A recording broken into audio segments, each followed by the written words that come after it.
This is The Joe Gaither Show on BamaCentral.com.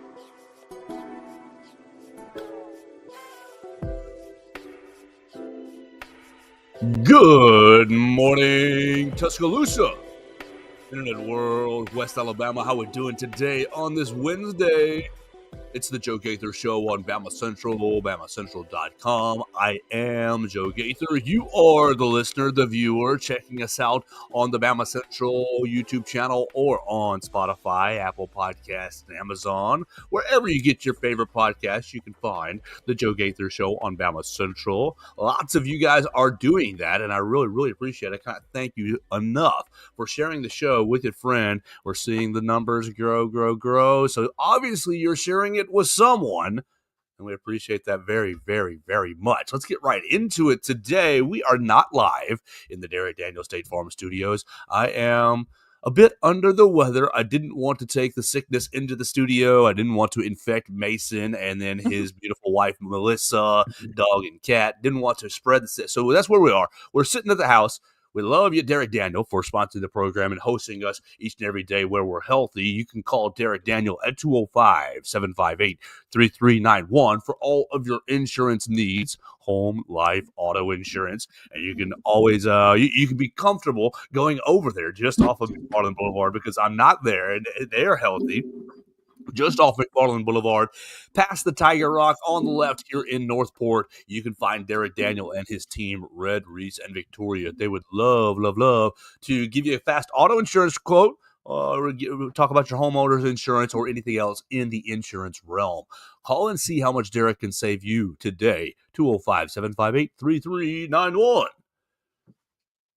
As we continue and get us rolling here, we invite you on the voicemail line at 205-462-7340, extension 800. You can react to any of the NCAA tournament games. We'd love to take any of your phone calls right there.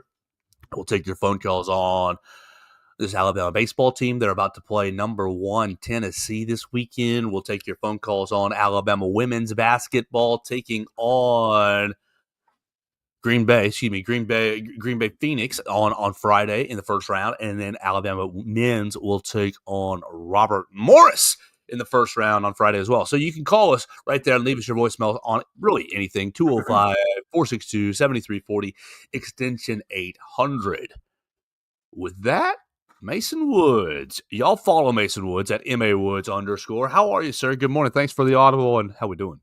No, I'm doing good. I can't complain. I'm sitting here staring out my window, looking at some nice birds, do their thing out in the yard.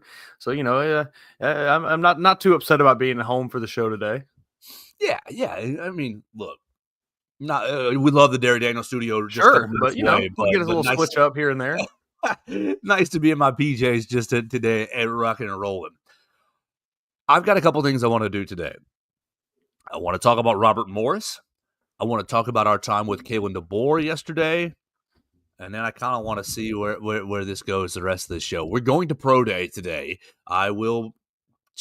Mason, I'm going to put on a mask and go to Pro Day. Go watch Jalen Milroe throw the football a little bit. So we'll probably say we'll talk about that at the end there. A little interesting Jalen Milroe news this morning. I don't know if you saw it. Tell him. I saw it. Tell him. He had him a nice fancy dinner last night with some Pittsburgh Steelers. I don't know if Mike Tomlin was in attendance or anything but I know it was some Pittsburgh Steelers representatives that he was at dinner with. So they hold the 21st pick. Who knows what that means for the first round? Don't do it, Steelers. You know what? Do it.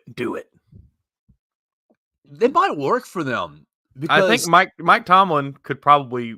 I mean, Mike Tomlin he'll win 8 games with Jalen Milroe. Exactly. You think about Steelers quarterbacks in the past. Cordell Stewart is like the first Steelers quarterback I ever remember. 96, 97, 98. I can remember him in the Super Bowl against the Cowboys, right? Cordell Stewart, Antoine Randall immediately come to mind. Both of those Pittsburgh Steelers, both those jokers couldn't throw the football worth. Okay, that's not nice. Both those guys were limited in the passing game.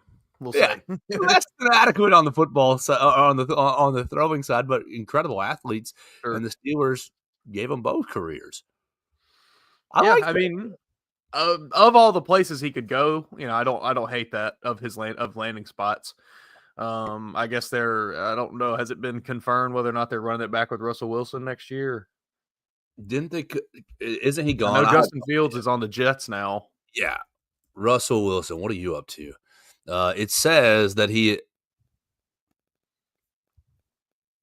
currently still with the Steelers. Okay, so it seems like maybe they're just going to be running it back with Russ. I mean, I can think of worse guys to sit behind if you're Jalen Milroe. Certainly, Russell Wilson's had a lot of success in his career. I understand the last few years have not gone exactly according to plan, but he's still, if you look at his whole big picture of his career, he's still a pretty good quarterback in the NFL in the grand scheme of things. So that would be a good landing spot for Milroe, I think. I would advise a lot of teams against maybe throwing a first-round pick at Jalen Milroe because there's going to be talent that will better suit your team on the board. But, hey, if you can make it work, make it happen. Okay, so let's go right into Pro Day since we're here. We don't need it. We don't need a pivot. I've got my little Pro Day email. Let me find it. I've got everybody who is competing. Oh, that's all yesterday. Like, goodness gracious. My yesterday went into the tank after we talked to Kalen DeBoer. We talked to Kalen DeBoer, and like I was feeling chills down my spine sort of thing. I said, all right, I'm getting out of here. So I went to the here we go. There it is. Pro Day credentials. No, I've already got my Pro Day credential. Alabama football. There we go. Was it Alex Thompson who sent it to us? Alex Thompson. I mean, honestly, there can't be too many people competing, is there? I mean, less Pro Day than 10 schedule. Oh my gosh. gosh. This year? Tyler Booker, James Burnham, Jihad Campbell, C.J. Dupree, Nealon Hibbett, Jalen Milroe, Malachi Moore, Graham Nicholson, Robbie Oots, Quindarius Robinson, and Tim Smith. Okay. Are all competing at the Pro Day. At 10 a.m., they'll do height and weight, 10:15, bench press. We'll do vertical jump, broad jump, 40s at 11:15, agilities, and position drills at noon, TBD, 15 minutes each. So we'll get 15 minutes of Jalen Milroe throwing it to Robbie Oots and C.J. Dupree. It's going to be weird not seeing any Bill Belichick at the Pro Day. Well, yeah. This is going to be the first year I feel like he hasn't been there. I guess maybe he wasn't there last year. I wasn't there, so I don't know. But him and Saban were tight, obviously, with the Patriots for so long. It'll be a bit of a new experience. I just want to kiss you. They just got rid of you. Oh, Bill Belichick. Hey, he landed on his feet. That ball. He didn't flatten that ball. No, he did not. It was Tom Brady. You didn't Spygate. Nope. I love that clip so much. That was all. Bill Belichick had nothing to do with any of those things. Clean record. Oh man! Who can make any money? Who can make money today for Pro Day? I mean, look, we know who these jokers are, right? Yeah, I don't. We know who these jokers are. You know who can make money? It's Tyler Booker. I guess so. You go out and just really do some, show some impressive feats of strength with the bench press. Maybe throw a decent 40 time on the board. Yeah, he had nice agility drills. He had a horrible 40 time at the combine. Yeah. And a horrible, just athletic kind of score at the combine. He looked good in the positional drills, and we've seen him look great on tape. But Abby and Bruce are fighting like crazy behind me. We see him, he had a horrible day at the combine. Mm-hmm. His tape still looks like a first rounder. He's going to be a first rounder, but you can go from 25 with the Houston Texans to back into the 10 conversation with the Chicago Bears, which you're out right now on that conversation. I hate that personally. I hate that, but that's just what it is. Yeah. He's out of that conversation, and 15 picks higher in the first round is a lot of money. Yeah, it's a lot of money, certainly. I think I wonder if he can make quite that jump. I mean, just because everybody kind of takes Pro Day with a grain of salt. Everybody always knows, hand times. Oh, it's at his home, in his home field, home gym, whatever it is. So, I almost wonder if, unfortunately, maybe he has almost locked himself in or locked himself out of that top end spot, rather. But I don't know. A good performance, certainly. I mean, it always gets people buzzing. I also think it's hard, though, just given the position, it's hard to really do anything that's like outwardly like, oh my gosh, this guy's awesome, because he's an offensive lineman. You see it on tape. You watch him play football, and that's kind of where you determine whether or not he's good at the game. It's not like he can go out there and do the little roll out to my left, flip my hips, fling the ball 60 yards downfield and get a big Twitter clip that everybody goes crazy for. He didn't really have that opportunity. He's not out there like blocking in full pads, so he's not going to be like pancaking people or anything. His best option is to just show off some good footwork and run a 40 that is so much faster than his one at the combine. You have to at least accept it was a better time, because that was really bad. Yeah, these Alabama players are kind of in a hard position, because you look at the list I just rattled off. It's a bunch of positions that the NFL is just like, offensive guard, punter, tight end, safety, interior defensive lineman that's not a superstar. Yeah, it's they're kind of all in those weird spots that have kind of been put on the back burner in recent years in favor of your quarterbacks, wide receivers, cornerbacks, etc., edge rushers. You can even throw in there like Jahad Campbell is your only player really with that kind of upside. I think he's going to end up having probably another good day, and I think he's going to keep going up draft boards. I hope so for him. In the top 15, I think he gets picked in the top 15. I could definitely see that. I have said this for months now. I still would just love to see him go to the Bucs, just because I think it'd be such a good fit, and I think it'd be so good for him. But I don't think he's going to make it there. I think you're probably right. He probably, given the combine performance, given what he will probably do at Pro Day, he will likely find himself in that top 15. Like, you got Tim Smith, who plays kind of a premium position, but he's not a premium player. And same with Quandarius Robinson, premium edge position, but just not more of a jag, just a guy. So we'll see what those guys do today. I'm not really that fired up about trying to stir up storylines or controversies or pump anybody. I'll go. We'll watch it. It'll be great. But you see James Burnett bombs and punts, get himself drafted. That's what we need. Well, you want to go right there, James Burnett. We can use him as a transition point to yesterday with Kalen DeBoer. Kalen DeBoer, where did he say what Kalen DeBoer said? Yeah, perfect. Let me type in Control F. Burnett, the Aussie leg. He talked about specialists yesterday. Kalen DeBoer. I've been pleased so far. He's talking about Connor Talty. I think Connor last year. You see him. Blah blah blah. I don't care. What he ends up getting to is Alex Asparov. With Alex being hurt, we don't have our full group of punters, but I like what I see there. Burnup's going to be tough to replace. I don't know if there's another Burnup right now, because he's just different. He's the best I've ever been around when it comes to punters. Wow. That's high praise. I mean, Burnup was a great punter, don't get me wrong, but I don't really know that there were a ton of moments where I ever came away thinking like, oh, wow, this guy's one of the best punters I've ever seen. I always just thought he was in that, probably in that like top tier of punters in college football, but never like, like J.K. Scott. You saw it with J.K. Scott. Like, this guy is an elite punter. I mean, it felt like every other kick he was pinning teams inside the 10, inside the 5. I don't know that we saw as much of that with Burnup. It was more just kind of, I mean, he consistently kicked the ball deep, but didn't really pin people as much, it felt like, maybe. Yeah, I was going to ask you, but you kind of already hit it. Do we only feel that way about James Burnett because it's juxtaposed right next to J.K. Scott's career? Like, sure, bam, that's bam. very possible. That is very possible. His first year good. His first year was not really good. Not good at all. He was still kind of learning how to get out of the weird rugby style punt. Also, I think he showed up doing that a little bit, and then he kind of got in this weird like hybrid, and he finally figured it out this season. But yeah, no, you make a good point. Certainly being, placed side by side with J.K. Scott, who I don't think many people would argue is one of the best punters in probably all of college football history. It's a tough spot to be. It's a tough act to follow. And, while he struggled in his first year, he did a great job. I would think that, there's certainly a spot on an NFL roster for him, I would imagine. I think, what his skill set is valuable for teams, just having a good punter. I mean, I feel like I see this question get thrown out every draft season, and someone asks like, if you could have a punter that you would guarantee pin a team inside the 10 every time he kicked it, would you draft him in the first round? And it's like, probably.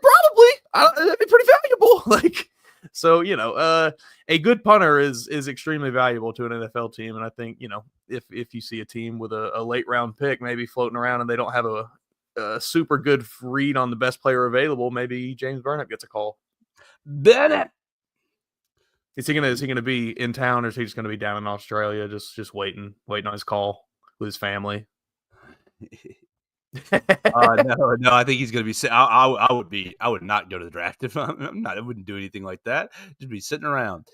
Everett Osborne joins us on the Facebook. Mason Woods for defensive coordinator, Joe Gaither offensive coordinator. That will sell season tickets. I would get mine.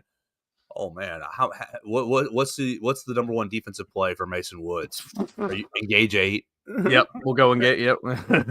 Yeah, I tell you what, you give me like I can maybe coach an interior offensive line. That's about all I'll give you. We're running maybe if it was like a middle school team. We're running halfback power every play. Left. I tell you what, right. Left and then right. You put us in charge of about 33 middle schoolers. That team's going at least 8-2 at worst. Yeah, we're gonna make them believe that they're the toughest SOBs in the world, and they're gonna run quarterback. They're gonna run power left and power right. Yep, that's what we're gonna do. It'd be beautiful. All right, Mason Woods. What else did Coach Kalen DeBoer say yesterday? Caught our attention. Honestly, all right. He talked about spring break. He talked about apprehension, spring break, running back issue, Draylon Washington, quarterback runs.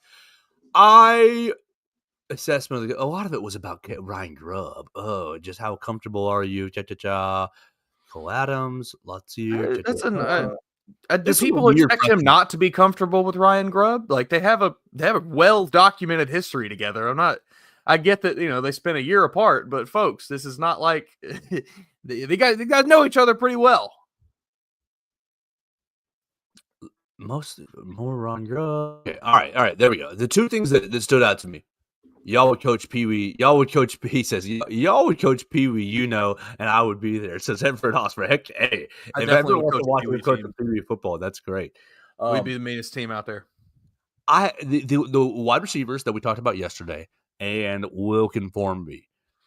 It seemed like Wilkin missed a day or two of practice just for illness. Okay, no big deal. But seems like that we're not doing the hooey that we did last year where – we don't have a left tackle. Well, Caden Proctor's transferred out. We're rotating everyone in and out at left and right. Elijah Pritchett, you're playing left. Maybe you'll go back to right. Wilkin seems like he's staying mostly at right through the spring. And I just what I gathered in that moment, I mean, he was complimentary. He said the right side is kind of our veteran side now. Jaden Roberts and Wilkin Formby. You go center to tackle. You got a pretty experienced group right there. So your thoughts, Mason Wood. What this does, Wilkin's playing right. You're going to throw in a couple other guys behind him here and there.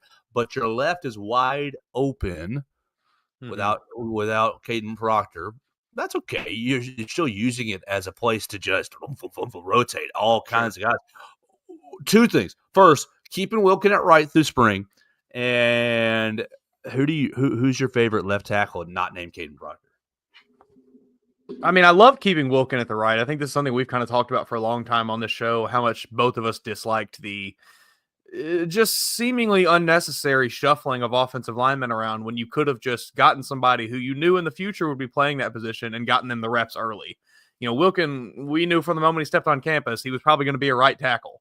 It didn't make a lot of sense to throw him over on the left side when we knew he's going to wind up on the right. So I'm glad that he is getting to stay somewhere, stay there where he can get comfortable and get more reps and just become a lockdown on that side.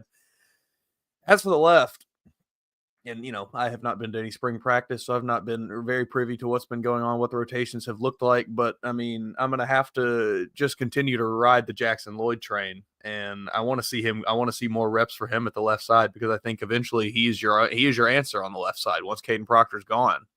So I want to see Jackson Lloyd getting as many early reps as he can, getting as comfortable as he can in that spot. I mean, as for other options, I think you brought Cam Dewberry in. He's more of a guard, though. Let's see. Who am I missing now? Micah DeBose. You got you got Micah DeBose. Yeah, that.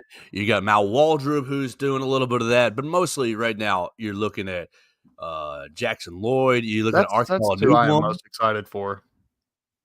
I did forget about Arkela Newblum. That is another guy who, me and you both were a little confused when he decided to join the team, decided to transfer here. But I think we both kind of immediately looked at it as like, oh, well, maybe this is a guy that they view as a high ceiling kind of player with a lot of potential. So, if he unlocks that potential, maybe he finds himself in that spot. But I really like Jackson Lloyd going ahead and getting as many early reps as he can because, like I said, I think he's your answer there after Caden Proctor's gone. Yeah, I'm with you there. I think that Caden Proctor, your most ideal situation is that Proctor has a strong season, goes 15, goes 12 or so in the NFL draft next year, and Jackson Lloyd / Micah DeBose, Michael Carroll all kind of knife each other for that position. All right, so on the show yesterday, let's wrap up the football right here, and then we'll get into the NCAA tournament. Excuse me.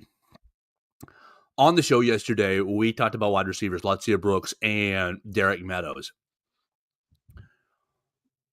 Does your answer was I okay? You said Brooks, and I said Meadows as our as who we're more excited about. I think my answer changes a little bit after Kalen DeBoer's discussion yesterday. Kalen DeBoer said basically, Derek Meadows, you can see him from anywhere on the field. I mean, he's 6'5".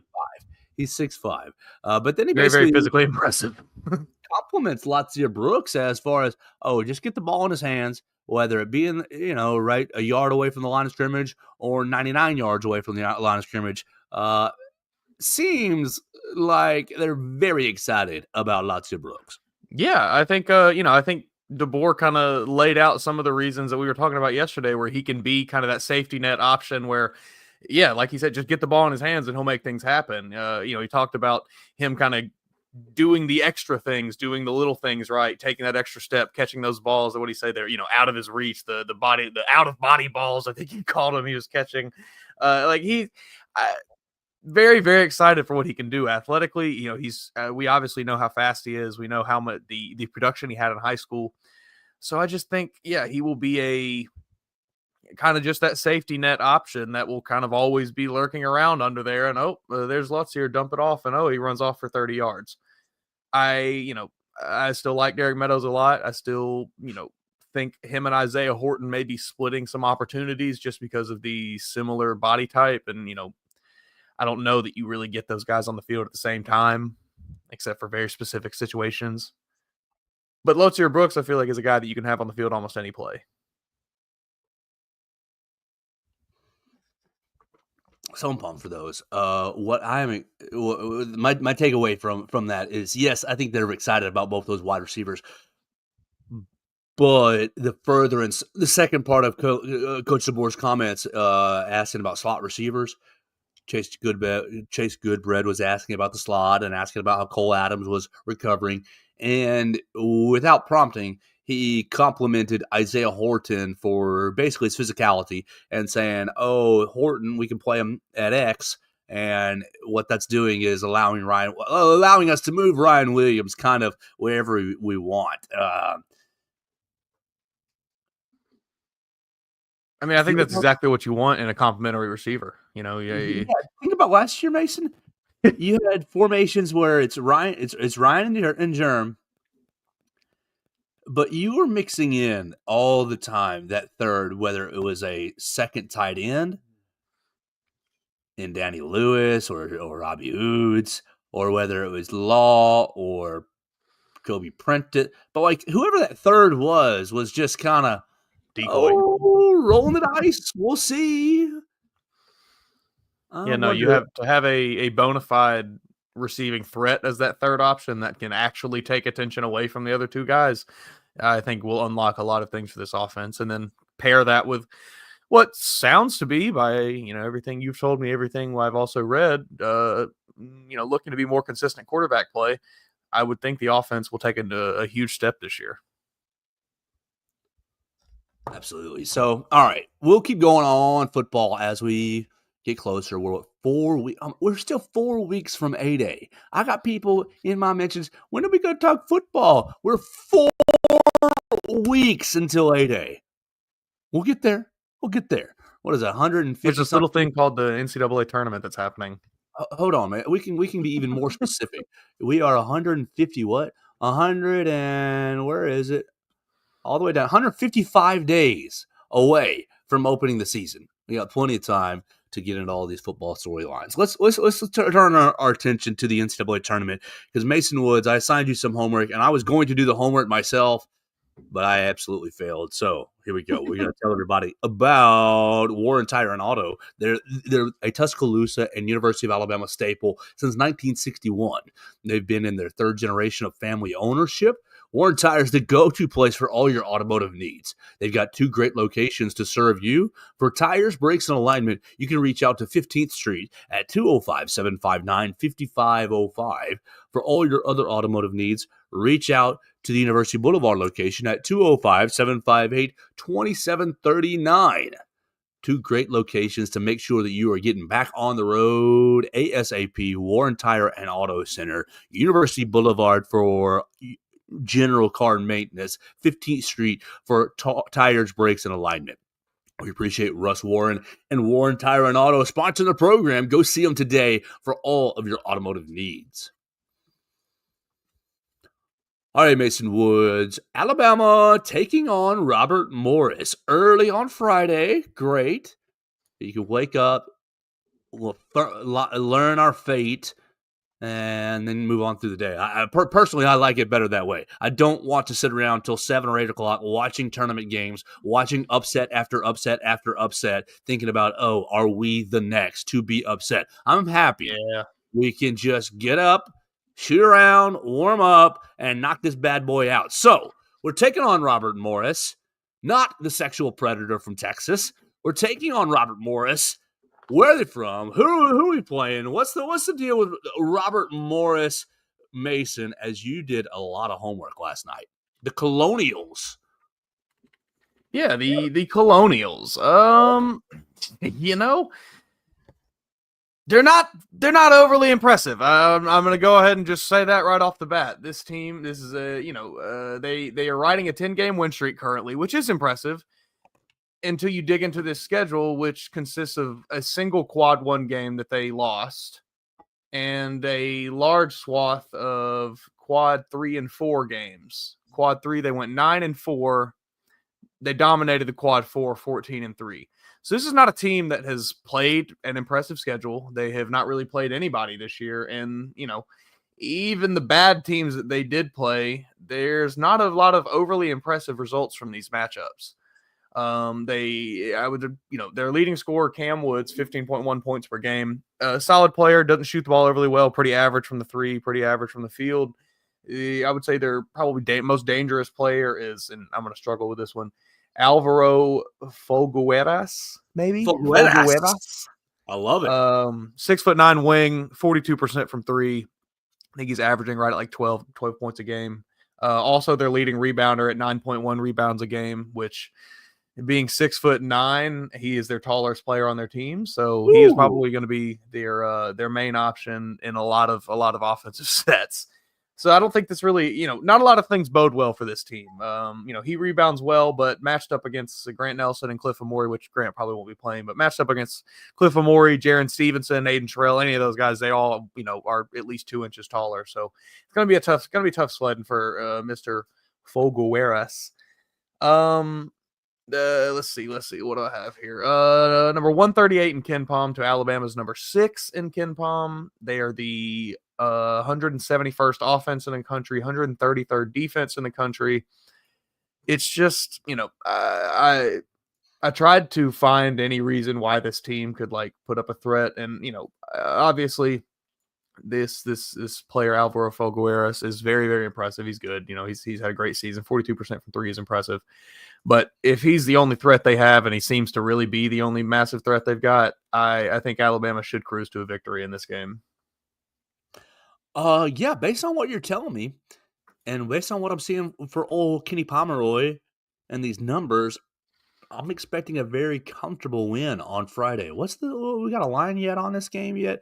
20. No, I hate you, college basketball, because they always. Oh, there it is. Yes, there it is, right there. Oh man, Mason, what if I told you Alabama opened as a 20.5 point favorite and is now a 23.5 point favorite, up by 3 points.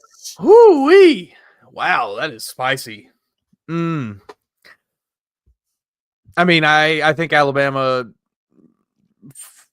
absolutely should win this game by that kind of margin. Would I put my money on that? Probably not, just because that is such a massive gap. Well, this tempo that they're playing with tells me this is going to be a terrible day for them. Yeah. 140th in tempo. Your defensive rating is not good. 133. I mean, that's the problem. You're going to go 133 in defense. I mean, Alabama, what's the number? 120, 125? Oh, yeah. They're going to score a lot. Yeah, it's going to be I really think it's going to be a tough day for the Robert Morris Colonials here. I mean, I mentioned their strength schedule earlier. It's the number 303 in strength of schedule, according to Ken Pom. That's horrible. They played an awful schedule. I mean, this team, they're basically only in the tournament because they won. They're only in the tournament because they won the Horizon, which was. I watched the highlights from that game. Had a good game. 3-point shots were falling for a lot of people on the team. They do have, I think, 4 players that average over 35% from 3-point land. So, they can shoot the ball pretty well, but they just play so much slower than Alabama. They don't defend overly well. They don't really defend super well. I just don't see really any way they can come out of this game with a victory unless Alabama just, completely lays an egg. I think Alabama would have to beat themselves in this game before Robert Morris actually beat them. Yeah. So let's talk about how that happens. Grant's not playing. You're out on Friday. Grant's not playing, and okay, you don't need him against this. No, this don't team. need him against this team. Grant's not playing. Is there any way? What's the way? Let's write the recipe. The recipe is you turn the ball over 20 times. Sure. You turn the ball over 18 or more times. Yeah, 18 or more times. You shoot under 22% from the 3-point line. And you take less than 12 free throws. I don't see those 3 things happening. No, I don't see those happening. I would think that given the size difference you're going to have down in the paint, you're probably going to be getting the ball to Cliff down there a lot. He's probably going to be getting fouled a lot, and he's proven to be a pretty reliable free throw shooter down the stretch here. So he's probably going to be getting to the line a pretty good bit. I think, based off of what I have, admittedly, little bit I have watched of Robert Morris, they don't defend around the perimeter super well. So I think Mark Sears is going to be able to get to the basket kind of at will. And again, Mark Sears driving to the basket is just a recipe to get to the free throw line.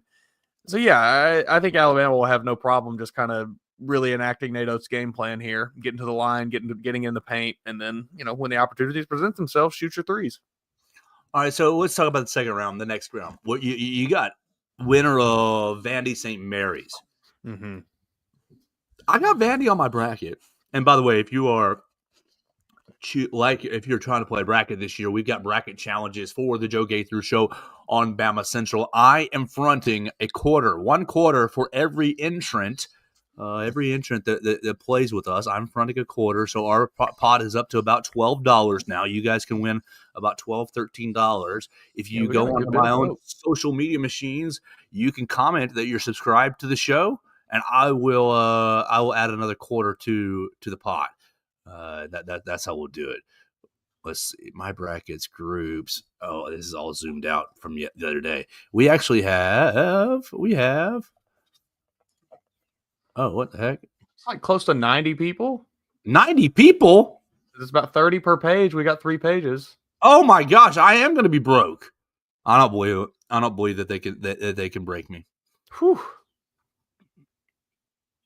100 people is $25 for the pot.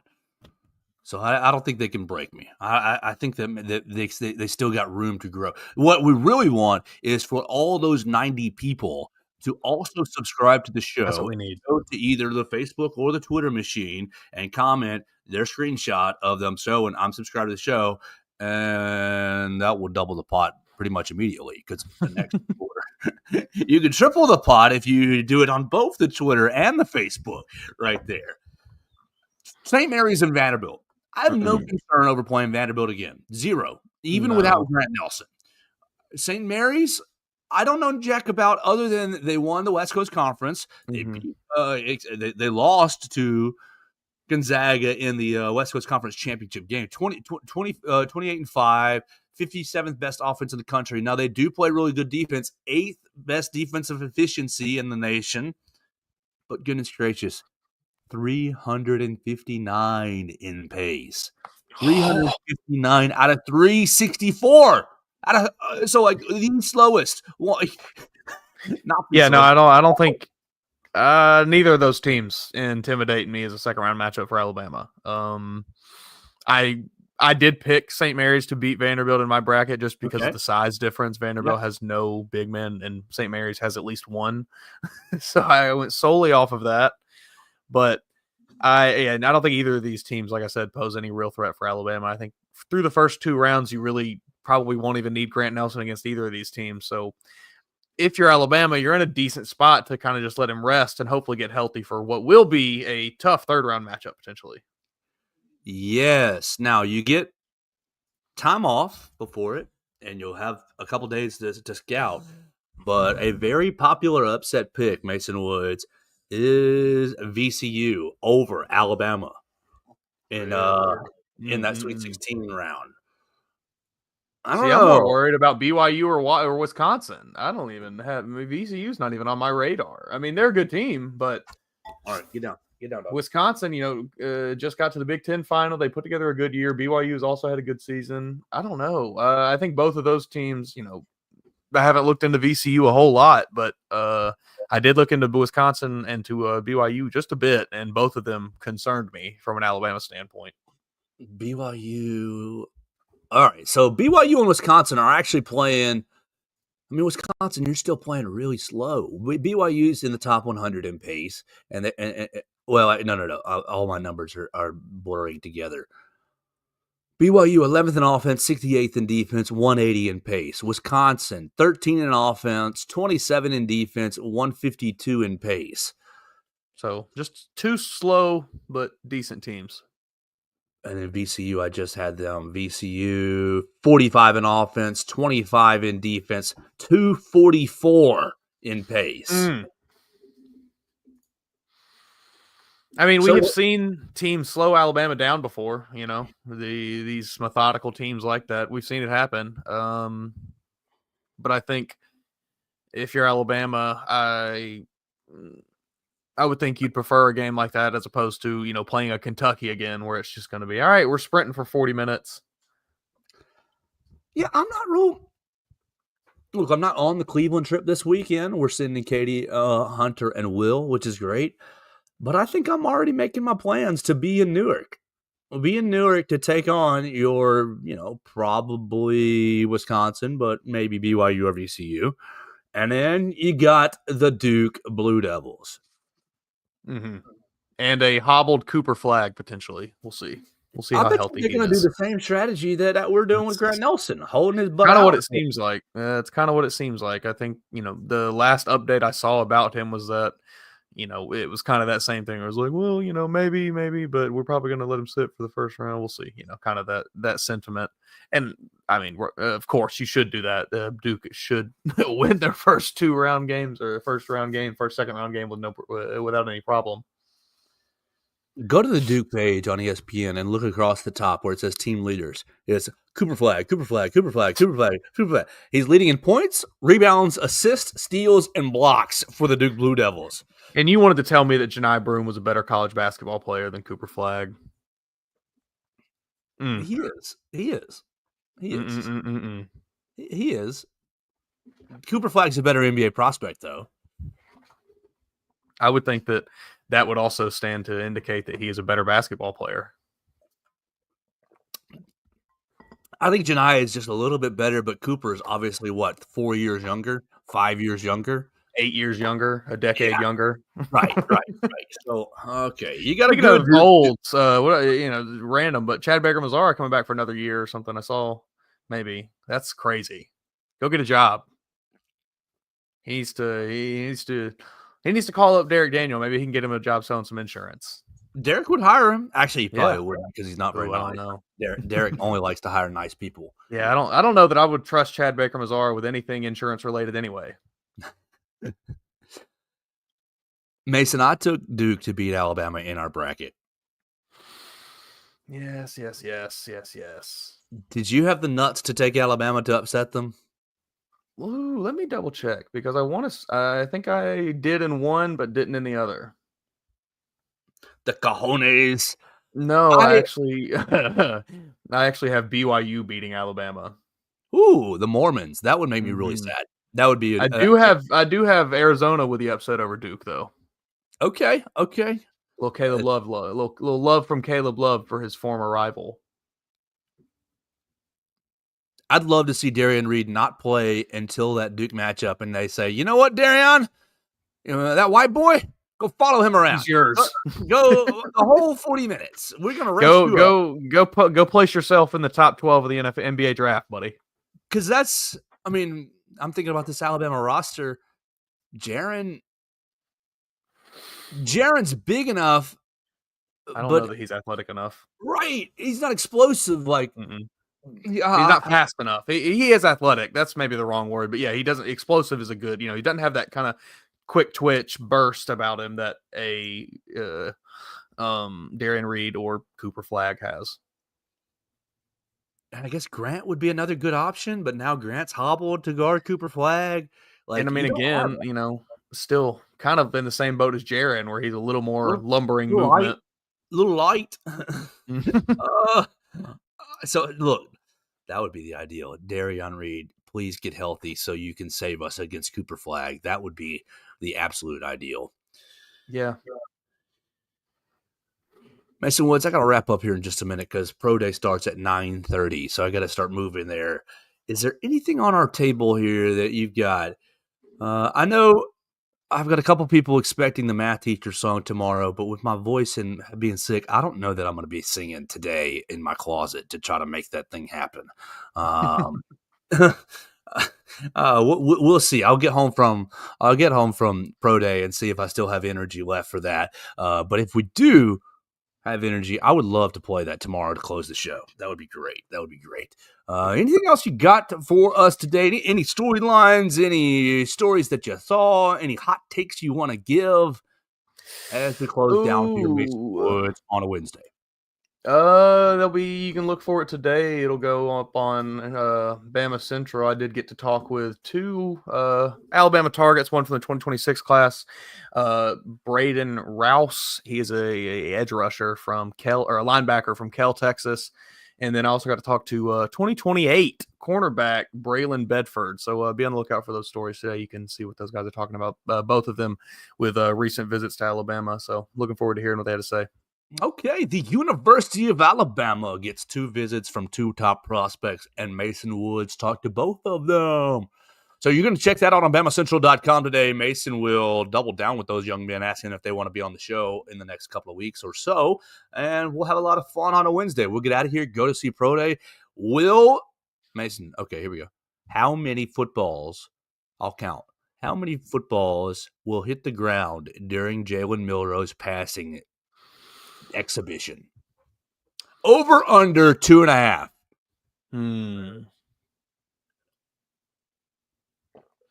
Give me the under. They're going to set him up with easy throws. They'll give him one deep ball that he's done a dozen times already in practice, and he'll hit it, the one that he has to. And, oh wow, nice throw. Everything else will be quick hitters. Well, there we go. We'll find out today in the Hank Crisp Indoor Facility. This has been the Joe Gaither Show on BamaCentral, BamaCentral.com.